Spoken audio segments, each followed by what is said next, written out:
passions. But what makes Sir Peter Moore stand out is that he is a genuine populist. He wants everyone to love what he loves. But the range of work here is idiosyncratic, and nothing is labelled as in conventional galleries. So will it have broad appeal? The house naturally leads people from small gallery to small gallery. It's very manageable. It's a tiny passion in each piece, and it will give you a taste for each piece. But I do think it lacks something on the explanations. There isn't enough said about each collection. This gallery has all the zeal of the big philanthropic projects of the 19th century. And while it may not become the country's greatest art collection, it's likely to become one of the most individual. Razia Iqbal, BBC News, Warwickshire. We'll be back a little later with the latest on the day's headlines. Now it's time to join our news teams across the UK. Bye for now.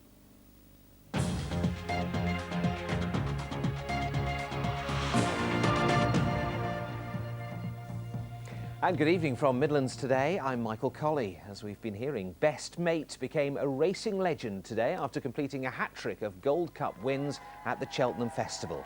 The famous victory is being celebrated particularly keenly in the Worcestershire village of Callow End, where the horse's owner Jim Lewis lives, and from where Bernadette Kearney joins us. Bernie. Well, that's right. You join us at the Old Bush Inn at Callow End. Jim Lewis, the owner of Best Mates, just walked in. While we're letting him get a drink, we're getting some reaction from local people here who've been packing the pub since 3:25 this afternoon. How do you feel? Oh, absolutely brilliant. What couldn't have happened to a better bloke, Jim? Well done. We've all been so great. What a great day. Absolutely brilliant. And John Winnis, the man who famously went back to Callow End to get Jim's lucky raincoats here as well. And what a day it's been, Jim, my word. We've had a wonderful day, absolutely fantastic. And the horse has been absolutely magnificent. You've been magnificent, the whole team's been magnificent, hasn't it? And the man himself, I mean, I've got to ask the question, how do you feel tonight? What is great about tonight is I come home and I'm back home with all my mates, all those people that wanted us to win, you know. And it's wonderful when you can come home and forget all about the media and all the hype. I'm back home now. And what about all the comparisons with Arkle? How do you feel? What about all the comparisons with Arkle? How do you feel about that? No, he's Best Mate, not Arkle. Yeah, he's Best Mate. Arkle is Arkle, eh? And he will stand there on the Pantheon up there with the great legends of the sport. But he will be there in his own right. And what happens tomorrow morning, Jim? Training as normal? I've got to survive tonight yet. So. That's it from us at the Old Bush Inn. If you're interested, the favourite from the bookies for next year's Gold Cup is Best Mate. No surprise there. No doubt the partying is going to carry on here for much of the night and much of the weekend. Back to you in the studio. Thank you, Bernie. The chairman of a hospital trust has resigned after he was secretly recorded saying that agency nursing staff kill more patients than they save. Barry Blower stepped down after his comments were caught on tape. The woman responsible for the recording now says she's sorry. Sarah Falkland has the details. Barry Blower, seen here on the left, is a well-known Walsall face. He's president of its football club and set up a big local housing association. He's not a man who's usually short of words, but when it came to his resignation as chair of Walsall Hospital's NHS Trust, he let someone else do the talking. In his letter of resignation, Mr. Blower accepted that the derogatory comments he made on a tape recording, made without his knowledge or consent, may have caused distress to staff and patients at the Trust. Although Mr. Blower has unreservedly withdrawn his comments, he feels that it would be in the interest of the Trust for him to step down.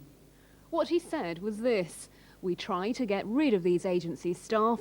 They kill more people than they save, but we have to have them.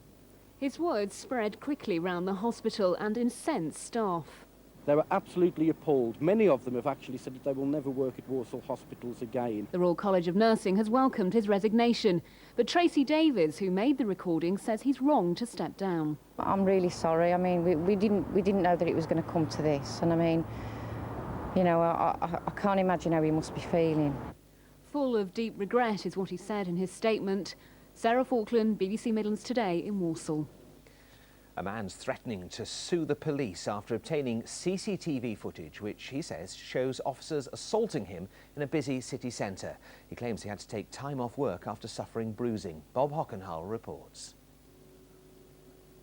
An unhappy end to a night out in Broad Street, Birmingham, one of the Midlands' top entertainment areas. Rafiq Mohammed claims this footage clearly shows he was assaulted by police officers. I approached my 4 officers telling me to move on. I tried to explain to them that I'm waiting for my girlfriend, but her phone's off. But then my phone got snatched on my hand by 1 officer, and the 4th officer just pushed me. Next thing you know, about 8 to 9 officers were all over me and drawing their batons. Mr Mohammed from Sparkbrook claims the bruising he received meant he had to take 2 weeks off work. He was charged with committing a public order offence after the disturbance, but the case was dropped last week.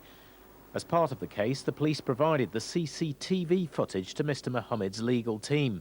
Now they say it's the police who have a case to answer. To say that the police were heavy-handed is an understatement. Our client was the subject of an attack which used unnecessary and wholly disproportionate force. The West Midlands Force says officers were dealing with a large-scale disorder on the night of Mr Mohammed's arrest in February. It says no complaint has yet been received, and if it is, it will be investigated.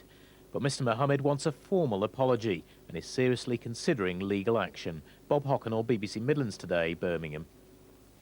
Now, it's taken 4 years to complete, costs £7.5 million and contains 500 vintage cars, motorbikes and bicycles. Coventry's new Transport Museum opened this evening live on Midlands Today. Joan Cummins has the details. It's estimated that this collection of 500 vintage and classic cars, bikes and bicycles is worth around £20 million. But money can't buy the pride instilled in Coventrians by the museum.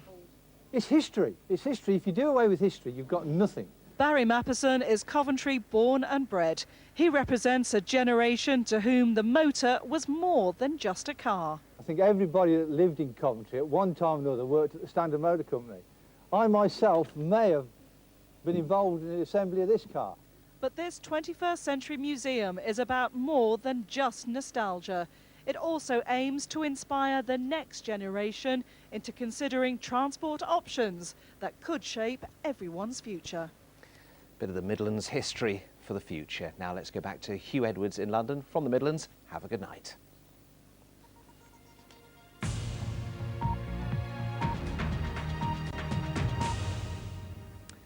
Main news tonight, Britain is sending hundreds more troops to Kosovo to try to control the worst outbreak of ethnic violence for 5 years. At least 31 people have been killed, 500 injured in clashes between the majority Albanian and minority Serb populations. Osama bin Laden's right-hand man has reportedly been cornered by troops in Pakistan. And the government has put off plans to remove the remaining hereditary peers from the House of Lords. News nights are getting underway over on BBC Two, but from all of us here on the 10 o'clock team, good night.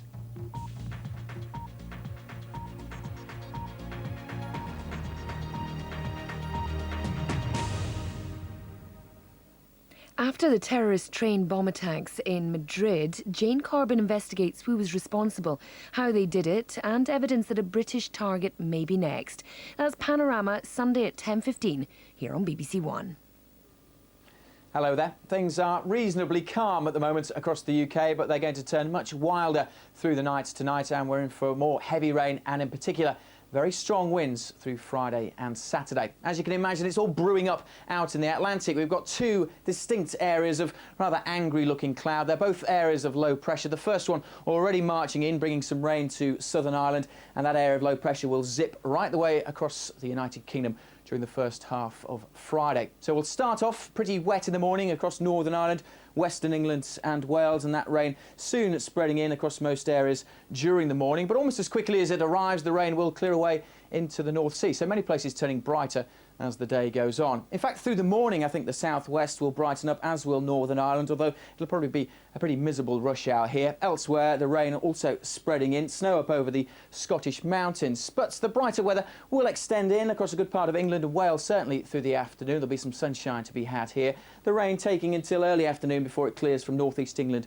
and eastern Scotland, but it will eventually go from here as well. Heavy into the northwest, but elsewhere, as I said, some sunshine. That sunshine will lift the temperatures also to maybe 10, 11 or 12 Celsius, but it won't feel anything like that pleasant because of the strength of the wind. We are expecting severe gales through Friday and again on Saturday. That means winds likely to reach 60 miles an hour inland, possibly 70 miles an hour along coast. There's a chance they could even be a little bit stronger than that. As I said, we're expecting strong winds tomorrow, but again on Saturday. The highest area of risk from those damaging winds across England and Wales during Friday. The risk spreads a little bit further north into southern Scotland and Northern Ireland. They may be in the firing line during Saturday. But for all parts of the country, again, Saturday will be windy. Most of us having spells of rain as well. Again, that rain could be heavy in places, but equally there will be times when it's dry and possibly bright. Things likely to be a little bit brighter, though, on Sunday. A better chance for most of us having some sunny spells. That's not to say it's going to be dry, though. It'll still be fairly breezy and those winds blowing in showers across pretty much all parts of the country